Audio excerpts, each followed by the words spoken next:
ॐ नमः शिवाय गुरवे सच्चिदानन्दमूर्तये निष्प्रपञ्चाय शान्ताय निरालम्बाय तेजसे। हरिओम। हरिओम प्रभु जी। आज के इस प्रश्न परिषद में आप सबका स्वागत है। आज का प्रश्न भावनगर से नगीनदास पिठवा जी का है। उन्होंने पूछा है कि गीता जी में श्री भगवान प्रारंभ के अध्यायों में कर्मयोग पर जितना जोर देते हैं वैसा पीछे के अध्यायों में देखने को नहीं मिलता। ऐसा क्यों? गीता में यह विरोध है। तो देखो प्रभु जी, आप क्या चाहते हो कि भगवान अंत तक बस कर्मयोग पर ही भार देते रहे? ऐसा चाहते हो क्या? और क्यों चाहते हो? क्योंकि हमारे अंदर कुछ न कुछ करने का कीड़ा पड़ा हुआ है। वो हमें निठल्ला शांत बैठने नहीं देगा। कुछ किए बगैर हम रह नहीं सकते। इसलिए हमें लगता है कि नहीं, कर्म तो करना ही चाहिए। करना चाहिए। मैं ये नहीं कहता कि नहीं करना चाहिए। कोई शास्त्र नहीं कहता कि कर्म ना करो। भगवान खुद कर्मयोग के ऊपर इतना जोर देते हैं। लेकिन हर एक चीज की एक अवधि होती है, फिर वह परिवर्तन होती है। जैसे आप पढ़ाई करते थे, जब पहली कक्षा, दूसरी, तीसरी, चौथी, पांचवी कक्षा में जब आप पढ़ रहे थे, तो क्या एक कक्षा से दूसरी कक्षा में जाते थे तब पहली कक्षा वाली बातें पढ़ाई जाती थी? अच्छा, अब आप कॉलेज में है तो क्या पहली कक्षा वाली पढ़ाई निकम्मी हो गई? आपने क ख ग घ जो सीखा था वह भूल जाने योग्य है क्या? अगर वह भूल जाओगे तो आज की शिक्षा आप प्राप्त कर ही नहीं पाओगे, समझ ही नहीं पाओगे।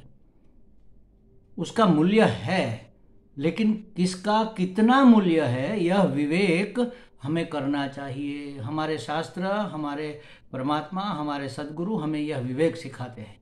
देखो, कर्मयोग और ज्ञान योग, कर्म कांड और ज्ञान कांड, ये दो वेद के विभाग है, दो कांड है। विभाग तो नहीं, दो पहलू है, समझ लो। और भक्ति दोनों में रहती है। कर्म के साथ भी भक्ति रहती है और ज्ञान के साथ भी भक्ति रहती है। अगर भक्ति नहीं रही कर्म के साथ तो वह सकाम कर्म हो जाएगा, बंधन का कारण हो जाएगा। और कर्म के साथ अगर भगवान की भक्ति रही, भगवान को प्रसन्न करने के लिए, भगवान की योजना के अनुसार, भगवान की सूचना के अनुसार हम कर्म कर रहे हैं और भगवान को अर्पण कर रहे हैं, फल जो प्राप्त हो रहा है उसको भगवान का प्रसाद समझकर ग्रहण कर रहे हैं, तो वह कर्म हमें बांधेगा नहीं। उसको निष्काम समर्पित कर्म कहे जाएंगे। और ज्ञान में भी सिर्फ रूखा सूखा ज्ञान होगा तो वह बुद्धि का विलास हो जाएगा।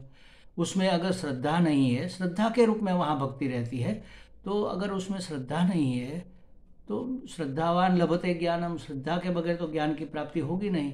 ये आपकी बुद्धि का विलास जरूर हो जाएगा। आप बुद्धिमान है तो आप बातें बड़ी बड़ी करने लगोगे, लेकिन अपने जीवन में कुछ आएगा नहीं। तो ज्ञान कांड और कर्म कांड, ये दो विभाग है। दोनों के साथ भक्ति देवी भक्तिमती रहती है और ऐसे जीवन चलता है। तो समझो कि पहले कर्मकांड आता है। कर्म करने से और ऐसे निष्काम कर्म करने से, ईश्वर की इच्छा के अनुसार कर्म करने से, शास्त्र की आज्ञा के अनुसार कर्म करने से, भगवान को समर्पित किए हुए कर्म करने से हमारा अंतःकरण शुद्ध होता है। उसमें जो मल विक्षेप पड़ा हुआ है, राग द्वेष पड़े हुए हैं, वह निकल जाते हैं। क्योंकि हम तो सेवा भाव से ही कर्म कर रहे हैं, तो उसमें क्या राग क्या द्वेष, तो राग द्वेष निवृत्त हो जाते हैं। साथ में भक्ति रहती है तो चंचलता भी निवृत्त हो जाती है, और तभी आपका अज्ञान का आवरण खिसकेगा, तब ज्ञान कांड में प्रवेश होगा। अब ज्ञान कांड में प्रवेश हो गया, आप कॉलेज में आ गए, फिर आपको कमल का ऐसा बुलाने की जरूरत है क्या? एक एक कन एक, एक दूनी दो, एक तीन, ऐसा बोलने की जरूरत, रटा मारने की जरूरत है क्या? अब उसको छोड़ो, लेकिन उसको भूल नहीं जाना है कि क्या कर रहे थे और क्या करना है। इसको यहाँ अप्लाई करना है। तो शुरू शुरू के अध्यायों में भगवान कर्म के ऊपर जोर देते हैं, आपकी बात सही है। पूरे गीता जी में कर्म के ऊपर जोर है, पूरे गीता जी में ज्ञान के ऊपर जोर है, दोनों। और भक्ति तो से है ही है, तीनों साथ में चलते हैं। भक्ति महारानी के ये ज्ञान और वैराग्य इसके पुत्र है। तो कहने का मतलब यह है कि हमें ऐसा लगता इसलिए है क्योंकि ये प्रश्न हमारा अपना है ही नहीं। ये किसी बुद्धिवादी का हमारे दिमाग में घुसेड़ा हुआ प्रश्न है, ये हमारी जिज्ञासा नहीं है महाराज।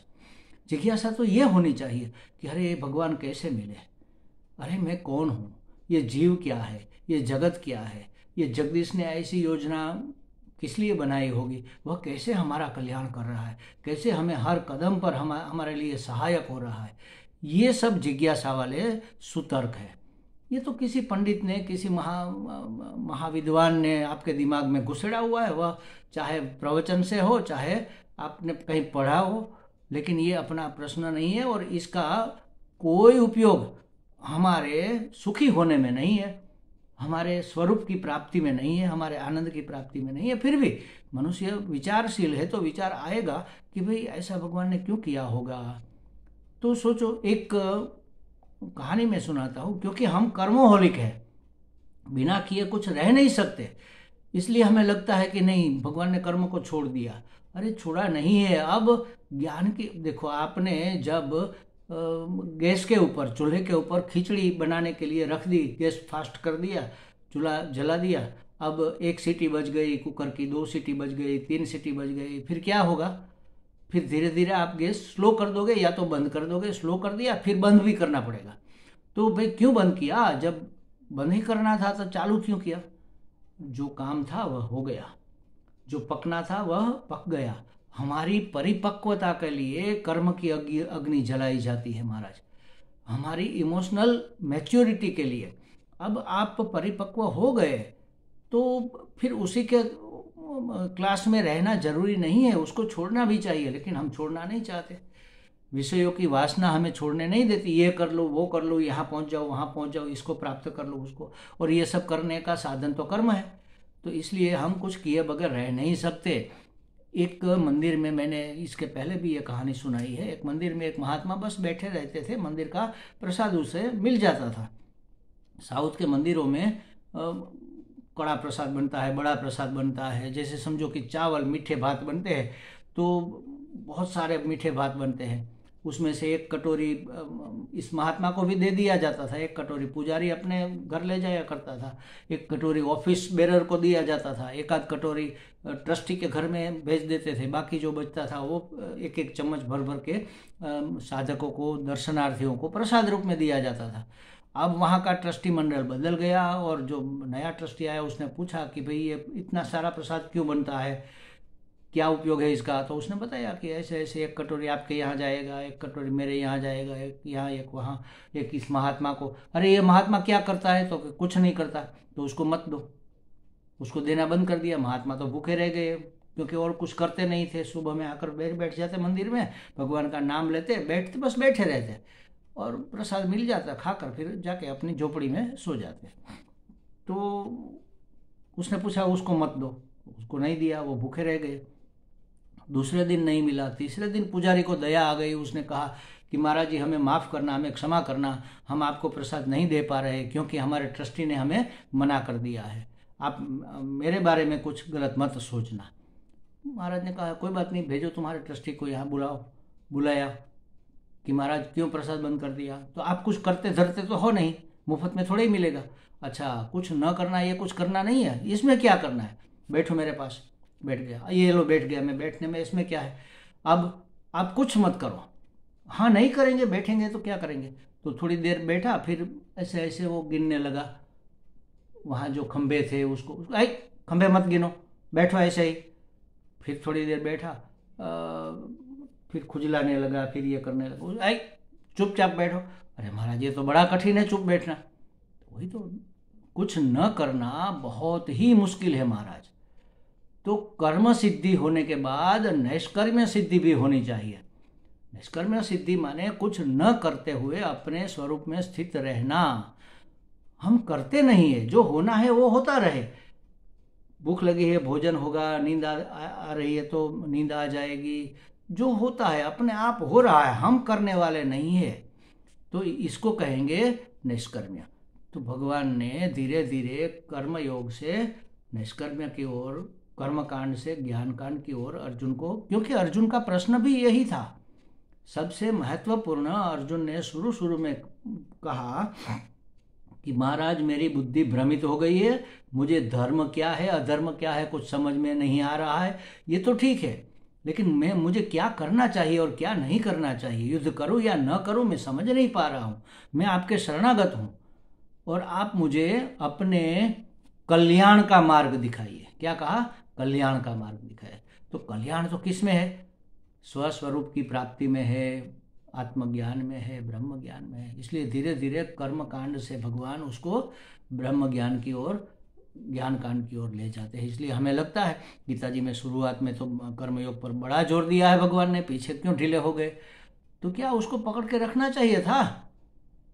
बदलता है महाराज, कक्षा बदलती है तो फिर बात भी बदलती है ना। शुरू किया है तो फिर एक दिन खत्म भी करना पड़ेगा। जन्म से लेकर कर्म कर रहे, अब कब तक करोगे? अब तो छोड़ो करना धरना, अब तो बैठो अपने साथ, अब तो बैठो आत्मचिंतन में, परमात्मा चिंतन में। कुछ तो सोचो कि अगला जन्म फिर ना हो, ये जन्म मरण के चक्कर में से कैसे निकला जाए। दौड़ दौड़ के अब भी नहीं थके क्या? जब थक जाते हैं तो बैठ जाते हैं ना, तो फिर हम उसे पूछते हैं कि भाई अभी तुम क्यों दौड़ नहीं रहे हो? अरे भाई वो थक गया, दौड़ना पूरा हो गया, मंजिल आ गई, अब दौड़ते ही रहेंगे क्या?